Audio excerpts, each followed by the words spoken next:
जपणं, सांस्कृतिक ओळख जपणं, सामाजिक एकता प्रस्थापित करणं, मानसिक आणि भावनिक समाधान मिळवणं, सामाजिक प्रबोधन करणं, त्याचबरोबर या व्यासपीठांवरून राजकीय पक्षांचे अजेंडे चालवण्याच्या मोहिमा, विचारधारांना मिळणारी बळकटी किंवा सांप्रदायिकच्या कार्यक्रमांना लागणारा आर्थिक निधी, नेते मंडळींकडून मिळणारा आर्थिक निधी, अर्थात सांस्कृतिक आणि आध्यात्मिक कार्यक्रमांचं झालेलं राजकीयकरण पाहता वारकरी संप्रदायासारख्या शुद्ध परंपरेला राजकीय स्पर्श होऊन वातावरण दूषित करण्याचा प्रयत्न झाला. अगदी तेच झालेल्या दूषित वातावरणाची प्रक्रिया मांडण्यासाठी नमस्कार, कोड क्रमांक 87 विषय प्रस्तुत करतो, कीर्तनाच्या गादीला राजकारणाचा विटा.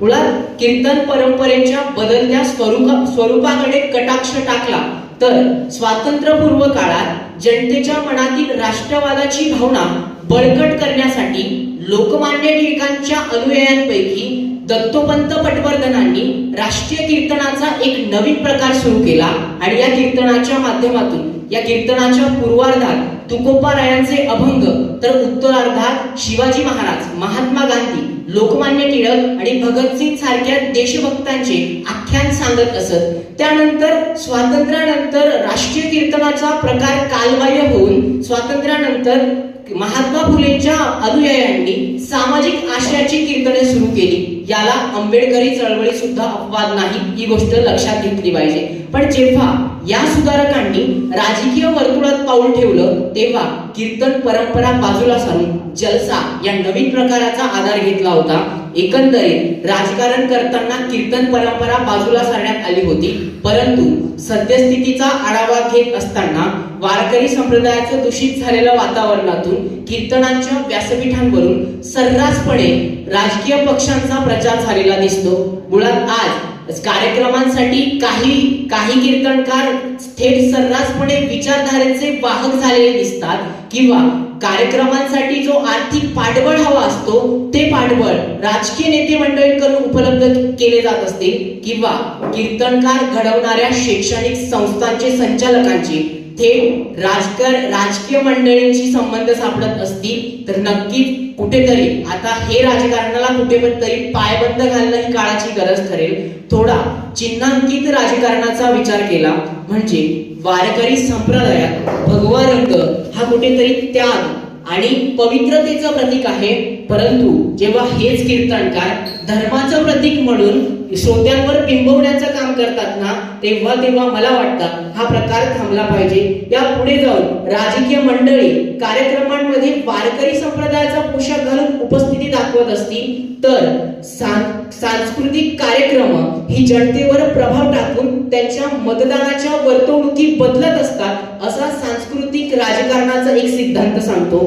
थोडं यापुढे जाऊन कीर्तनातल्या अंतर्गत राजकारणाचा विचार केला म्हणजेच आज काही कीर्तनकारांना प्रसिद्ध मिळालेली आहे आणि त्या प्रसिद्धीच्या माध्यमातून त्यांना सातत्यानं मागणी मिळत असते, परंतु यामुळे नवीन आधुनिक विचार घेऊन येणाऱ्या नवोदित कीर्तनकारांना कुठेतरी अवकाश मिळत नाही, ही गोष्ट लक्षात घेतली पाहिजे. सातत्याने मागणी होत असते, जणू कीर्तन परंपरेत या मोठ्या कीर्तनकारांनी एकाधिकारशाही निर्माण केली आहे आणि ह्या लोकांना कीर्तनातले भांडवलदार म्हटले तरी हरकत ठरणार नाही, वावगं ठरणार नाही, ही गोष्ट आपण लक्षात घेतली पाहिजे. सदर विषयाला थोडा अंतर्गत राजकारणाला स्त्रीवादी दृष्टिकोन दिला तर एक गोष्ट प्रामुख्याने दिसते, ती गोष्ट म्हणजे आज कीर्तन परंपरेत बहुतांश वेळी उपदेश करणारा पुरुष आणि बहुसंख्याक स्त्रिया आढळतात. तेव्हा इथल्या पुरुषसत्ताक व्यवस्थेनं पुरुषानं प्रत्येक वेळी उपदेश करायचा आणि स्त्रियांनी खाली मान घालून ऐकून घ्यायचं असा पुरुषसत्ताक व्यवस्थेनं केलेले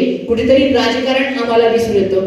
मुळात आता वारकरी संप्रदाय आणि उजवं राजकारण यांमध्ये मोठा सांस्कृतिक आणि वैचारिक संघर्ष आहे, कारण त्याच धार्मिक राष्ट्रासाठी धारकरी आवश्यक आहे. वारकरी आणि धारकरी या दोघांमधला सामान्य फरक म्हणजे धारकऱ्यांच्या हातात काठ्या अर्थात शस्त्र तर वारकऱ्यांच्या हातात वाद्य आहे. मुळात जर वारकऱ्यांनी वाद्य खाली ठेवून शस्त्र घेतली तर ते हिंदू राष्ट्राचे राखणदार झाल्या वाचून राहणार नाही. मला वाटतं की आता वारकऱ्यांनी हिंदू राष्ट्राचे राखणदार न होता कुठेतरी सर्व धर्म समभावतेचा वसा सांगणाऱ्या वारकरी संप्रदायाचा राखणदार झाला पाहिजे. इतकीच अपेक्षा व्यक्त करतो आणि थांबतो. धन्यवाद. स्पर्धकांनी घेतलेला वेळ आहे 5 मिनिटे 8 सेकंद.